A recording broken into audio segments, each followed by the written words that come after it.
Thank you. So my name is Dena Edwards Wadden. I'm 35 years old and I'm from Cape Breton Island, Nova Scotia. So it's an island like just off the eastern part of Nova Scotia. Um, I work as a nurse practitioner in primary healthcare. I've been a nurse since 2011, and I was diagnosed with ovarian cancer at 33 years of age. Um, my diagnosis came as a surprise. It was September of 2020, and I was having some abdominal pain, and I had a known ovarian cyst there. And I went into my family doctor. I actually, at that point, had previously seen her about like an increased abdominal pain. And there was an ultrasound ordered, but since like with COVID and how everything was delayed, um, it was taking longer than I thought. So basically in July, I had went to my family doctor with a little bit of a discomfort. And like I said, I had a known ovarian cyst there. And I said, oh, look, I'm just getting a bit more pain in my right side. She assessed me at the time. It was a bit uncomfortable, but she said, okay, I'm going to order an ultrasound. And like I felt that was completely appropriate. Like at that time, I didn't feel like there was anything out of the norm or overly significant. But then as August went on, I noticed that I was having a bit of bloating, a bit more like discomfort on my right lower side. I had called our like central booking department, and I said, look, if you have any cancellations, I can be at the hospital like within 10-15 minutes. And or I work at the hospital.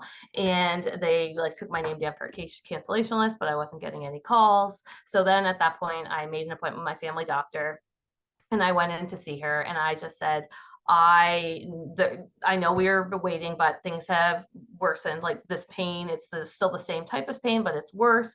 I'm having some bloating, like my pants aren't fitting properly anymore. I really think there's something wrong.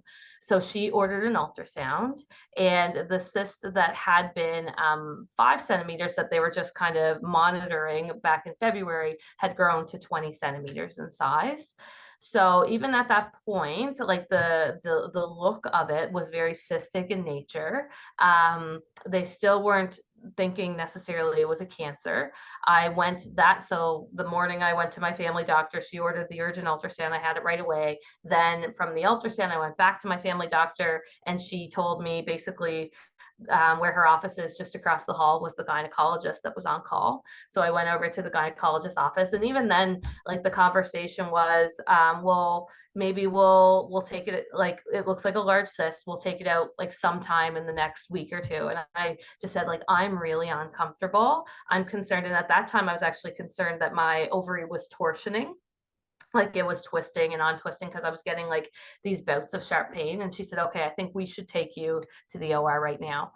So I went to the OR. It was removed. Even still at that point, when they removed it, and again, I'm not a surgeon, so I don't know all the characteristics they look for, but I know that from the outside, it really didn't look cancerous. Like it had nice smooth edges, like it just looked like a contained cyst on my ovary. But they removed my ovary, my fallopian tube, and the cyst itself, and then they took like peritoneal washing.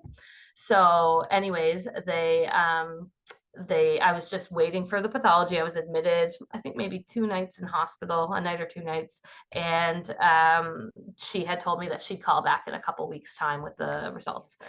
So it was October 19th that I got a call from my gynecologist telling me that there was a small area of cancer within that large tumor. So I was diagnosed with a mucinous ovarian cancer.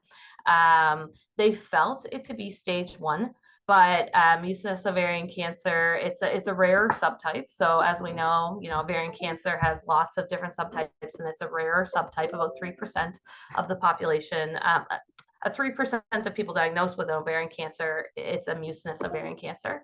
So I had at that point more imaging, MRIs. All my specialty appointments were 5 hours away in Halifax.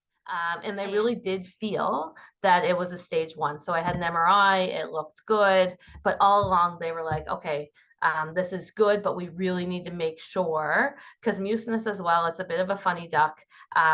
Sometimes it's found in the ovary and it's actually a metastatic cancer and it has a different source. So with COVID, my appointments got my surgery got canceled 2 separate times, but thankfully they were rebooked quickly. So although it was canceled 2 separate times, I think my original appointment was supposed to be the first week of January, and it ended up my surgery was January 26th. So maybe about a 3-week delay. I went to Halifax to have the surgery, and I will never forget. So it was during COVID, so I had to be there by myself, and I was sitting kind of in the hallway outside the OR, and that's when the anesthetist comes to talk to you, and the nurses come to talk to you. And the way so my surgeon that came to see me, she introduced herself. She was very, very nice, and she said, "I'm Dr. So and so, and I'm going to be doing your surgery today." And then, of course, they asked, why you're having your surgery done? And I said, yeah, I was diagnosed with ovarian cancer, and I had the tumor removed, and we're going back in to do a staging surgery to make sure there's no more cancer. And she said, yes. She said, right now it looks like you have a stage 1 ovarian cancer, and we don't see stage 1 ovarian cancer very often. So I'm going in there to be as certain as possible that this is proper staging.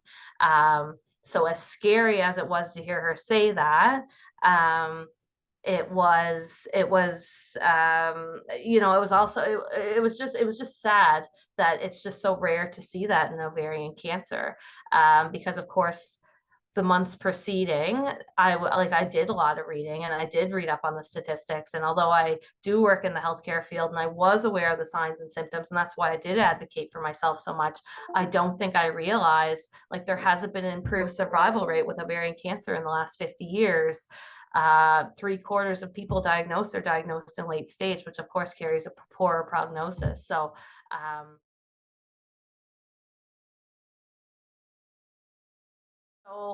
I mean, I think what's important to note is if there were better treatment options for mucinous ovarian cancer stage 1, I would have had treatment. It was that what they have available actually isn't that, it doesn't work that well. So if there's a recurrence, it's a very, very poor prognosis because they don't have good treatment options. There's some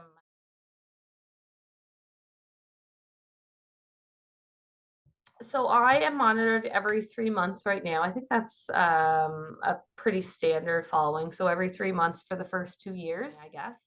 I have tumor markers done every 3 months. They do 3 on me. They do a CA 125, which is like your very standard ovarian cancer marker, but also a CEA and a CA 199. So I have those done every 3 months. Thankfully, they've always been good. And on top of that, this coming actually September 11th, I have a CT of my pelvis, abdomen, and chest. So that will be a pretty big scans coming up. That they don't regularly scan or image me, but this will be like kind of around the 2-year mark from my original surgery of my chest, abdomen, and pelvis. So we'll hopefully they're all clear.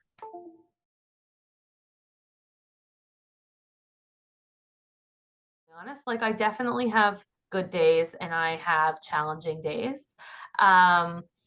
As time goes on, the good days, far outnumber the challenging ones. I still am absolutely triggered by if I hear of a young mom that passes away. I have one thing I didn't mention. I was diagnosed with ovarian cancer 4 days after my daughter's 2nd birthday.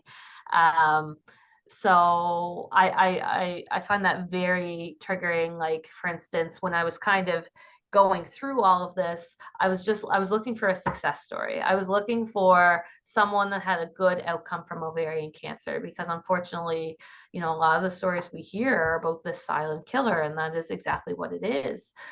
So there were a couple of people that I found on Instagram that I started following, and over time, as time went on, I kind of actually ended up unfollowing them, and nothing against, it was just like protective for myself, because after I got my good prognosis, and then I just kind of said, okay, I need to try to go on and live my life. And I found myself almost ruminating or comparing with different situations, and you really can't do that. Um, so that was one of the things that I did that I found to be helpful.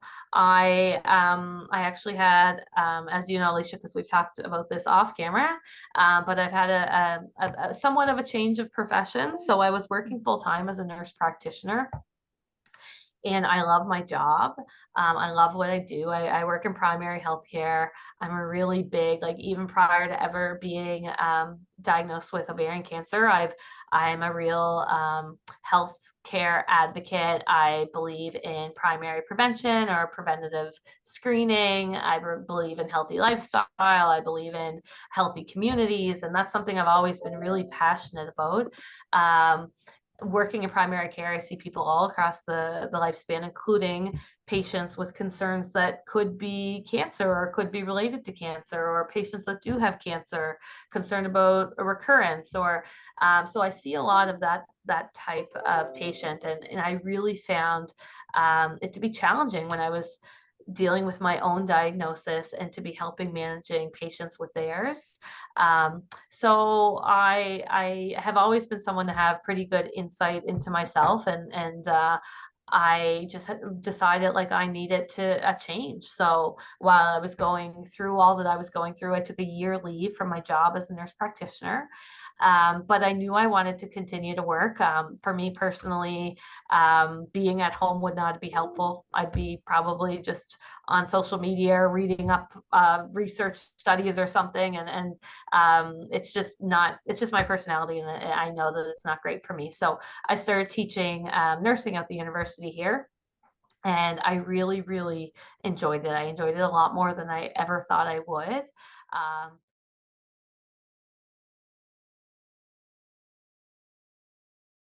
Um, but I do think it does just talk about the sense of loss that women have with ovarian cancer. So, in addition to me being diagnosed with ovarian cancer, I was 33 and had a radical hysterectomy, which put me into menopause.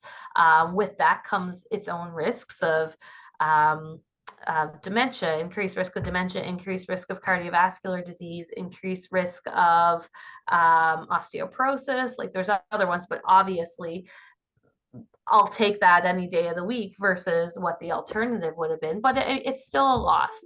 And that's one of the things that I often need to allow myself to do, because I find myself saying, oh, gee, like I feel bad about this or I feel bad about that.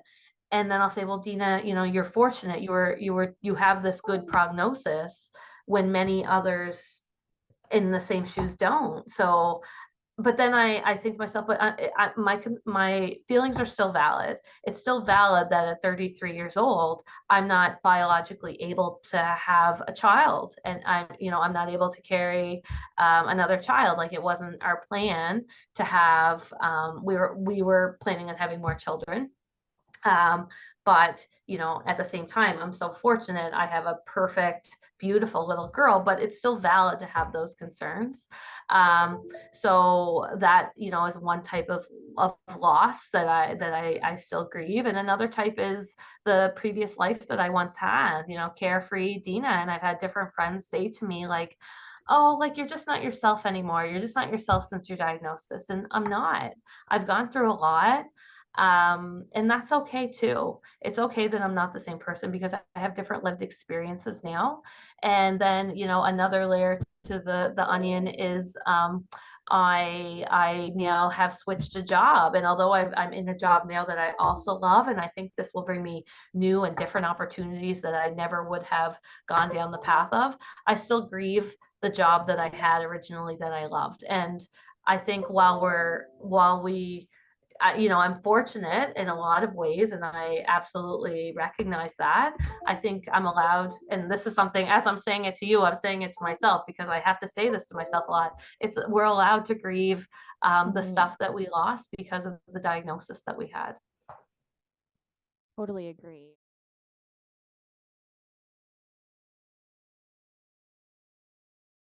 I recently accepted a job at the local university. It's actually where I graduated my undergraduate nursing degree from Cape Breton University.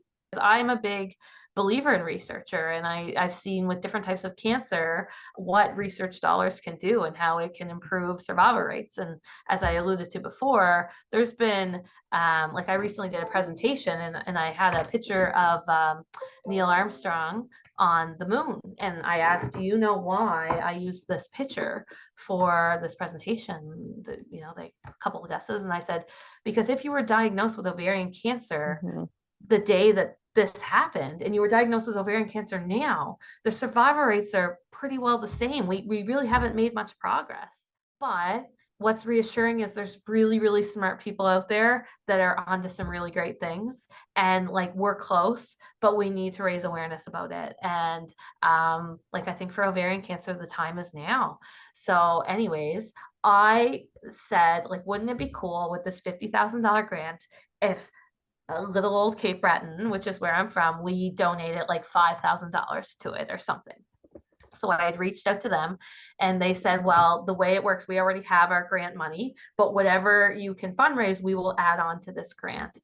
So anyways, I shared my story and I just kind of put at the bottom, different people have reached out and asked how they can help or what they can do. And I would appreciate if you wanted to make a donation to this cause that's very close to my heart.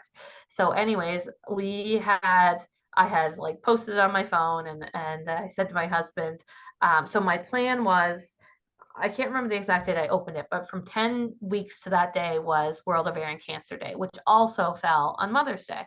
And I said, we're going to keep this open. And my goal is $5,000.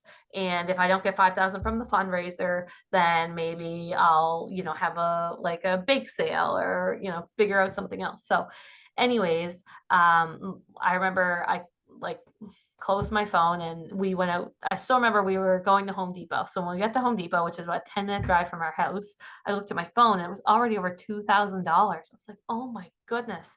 So anyways, long story short, the community support was unbelievable. So after 7 days, I stopped the fundraiser early, like only 1 week in, because it had raised over $39,000, which was over 30,000 American. So that year, the Mucinous Ovarian Cancer Coalition awarded a grant for $80,000 US.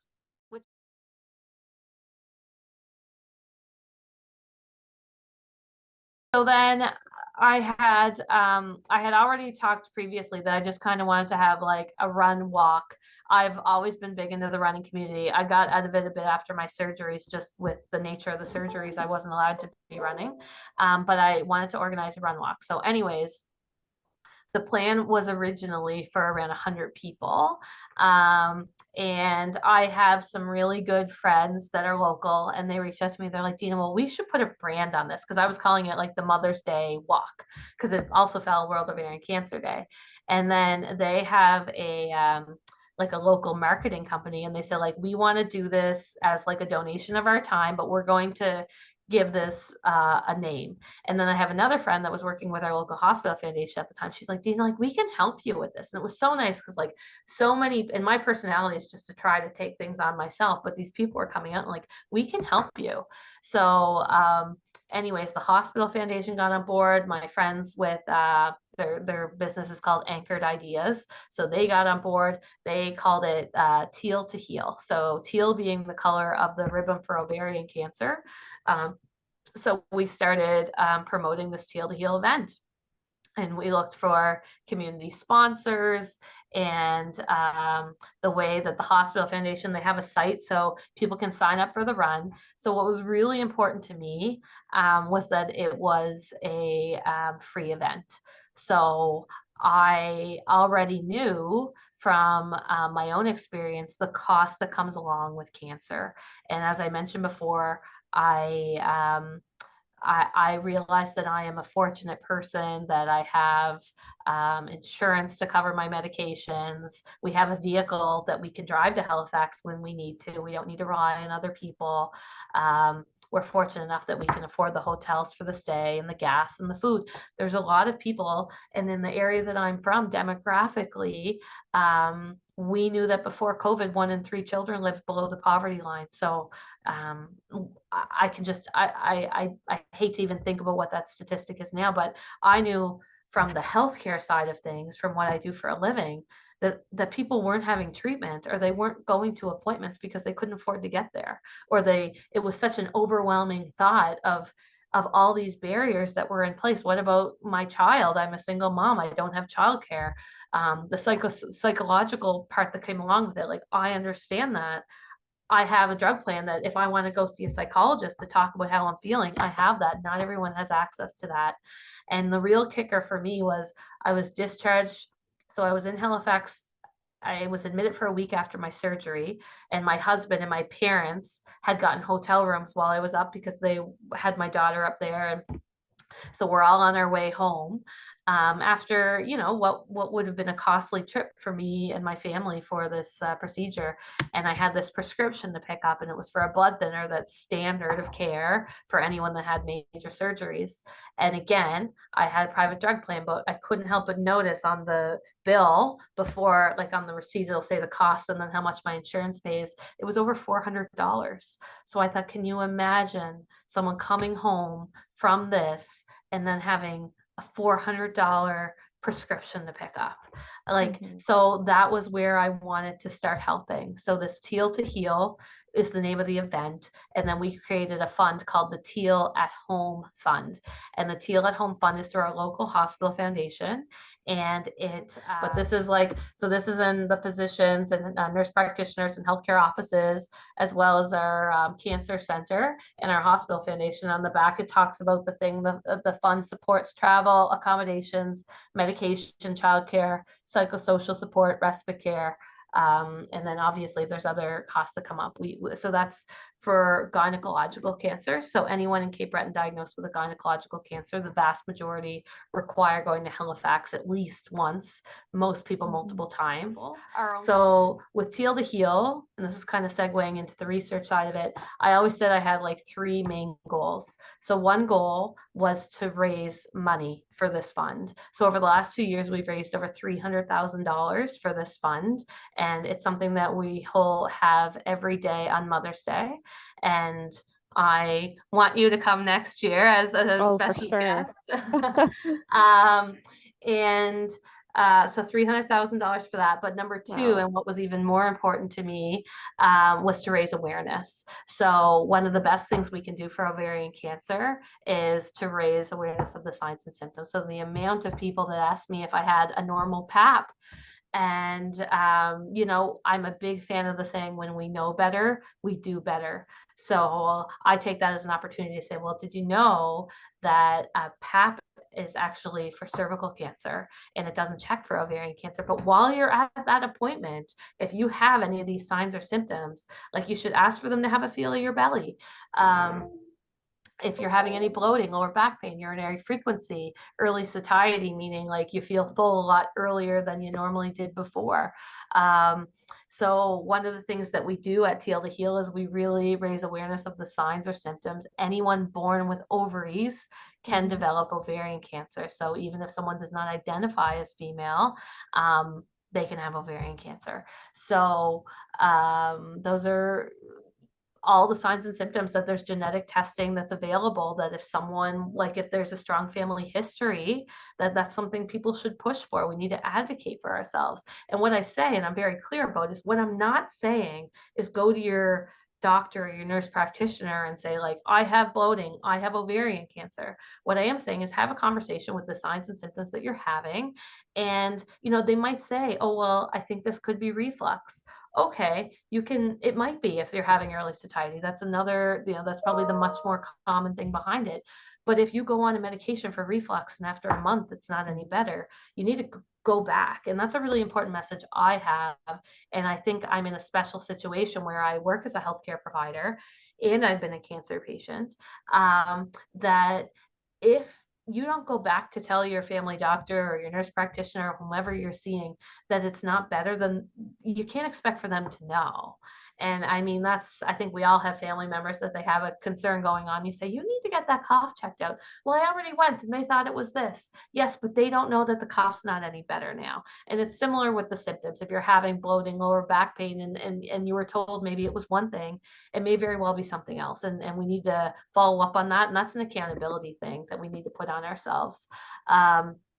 So that was the second part of it, is to raise the awareness and the signs and symptoms. And that is something like locally anyways I can speak to. I know a lot of my colleagues have told me that they've had people come in with these symptoms that they were ignoring, that they cited like the Teal to Heal initiative as, well, you know, I was having this bloating, but I was kind of just ignoring it or kind of attributing it to menopause or whatever. There was a local radio show that I went on and spoke about the signs and symptoms to be aware of. And then they brought me back on a month later, which in September, which was ovarian cancer month.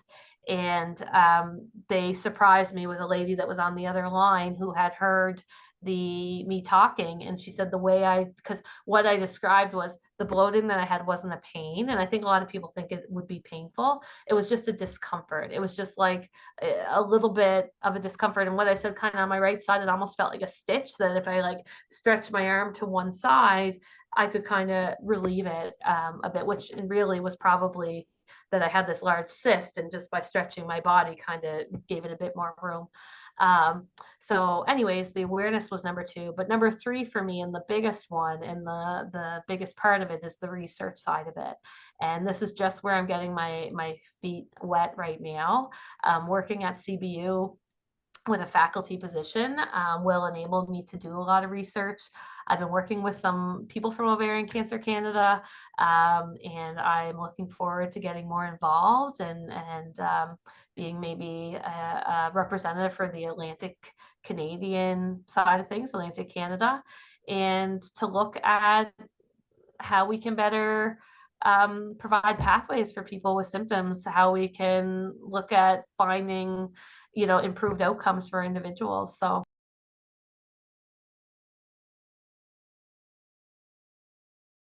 like if we're talking about like at the very beginning of things, like prevention or trying to find earlier disease. So stage 1 disease typically carries a survivability of about 90 to 92%, depending on like the subtype. Stage 4, 5-year survivability is, I mean, off the top of my head, I less than 30% for sure. Yeah. So statistically, 3/4 of women, like 70 to 75% of women, or I shouldn't even say women, I try to be careful with my language, individuals that are born with ovaries can be their prognosis is very poor, and that's where 70 to 75% of individuals diagnosed with ovarian cancer are in late stage disease. Yeah. So as far as research areas, awareness is going to be my number one. My number two is accessibility, because you can have the great, and I teach this to my nursing students all the time about the social determinants of health. There can be the best medication out there, but if that doesn't work well for a patient, whether it's they don't have access to it, or like for whatever reason, if it doesn't work well for someone else, then it's not the best option for them. And it's the same with ovarian cancer. We can have great things going on in Halifax, but if we can't get patients there, then that's not a good option for them. So the Teal to Heal Fund hopefully will, and it's been very, very, very well utilized, to the point where I need to make sure we have the event every year now, because the fund needs to be sustained. But hopefully someday we won't need the fund. Hopefully someday we will see what some other types of cancers have been able to do, like have major breakthroughs with you know, whether it's through genetic testing or other research areas that they're looking at right now. And then of course the third area I think of research is better options for late stage disease or for occurrences of ovarian cancer. So most ovarian cancers, and again I can't put a statistic to this, but a lot of ovarian cancers very briefly have like a no evidence of disease stage. But then if the cancer comes back, the cancer has become resistant to typical treatment options, and that's where the prognosis is quite poor. My particular type of ovarian cancer, I'm currently no evidence of disease, but I've been advised if it returns, it's a terminal illness because there's no treatment options for it. So that's where we need to do better as well.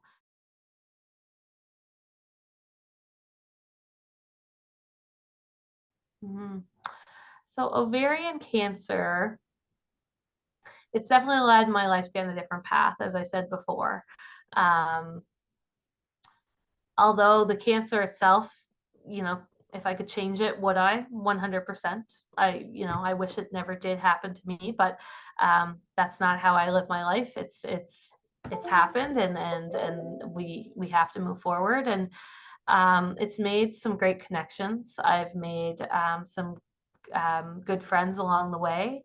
The Teal to Heal every year, we uh, um, honor two individuals who have passed from ovarian cancer, and their families have told me it's just kind of rejuvenated things, and and every woman so far, so there's been four because we've done it for 2 years, in some way, once they were diagnosed, did something to try to improve awareness, whether it was smaller walks around Coxheath and just how yours is called Run for Her. That's exactly what we do. We have the theme we had is we run for them. So very similar in nature is their work didn't go unnoticed, and it wasn't for nothing because we're kind of picking up the pieces and we're keeping on going, and I'm a really big advocate that research works, and I know that we're going to get there. And I really feel right now is a very exciting time for ovarian cancer and Ovarian Cancer Canada. And I'm really fortunate to be getting involved with them. So ovarian cancer has changed my life, and that it's providing new opportunities. And it's really weird to say that, but it's kind of putting me down a road that I otherwise wouldn't have been really linked up with, I guess. Um, it has it's shown me that um, like some of my big concerns before really weren't big concerns at all, and I enjoy every minute with my daughter. I leave the dirty dishes in the sink and we go to the circus if that's, if that's what's in town. It really changed my outlook on things. It really changed um, my thought process. There was a friend of mine years ago. He was killed in a car accident, and his parents found one of his journals, and what in it there was a saying. It said, "Too blessed to be stressed" on it. And at the time, his parents actually had that blown up and put on T-shirts for everyone, and it's so true. Like there's lots of blessings in my life, and I really try not to get stressed out of what's behind me, and I just hopefully will be a part of some amazing work down the pipeline to help a lot of people in the future.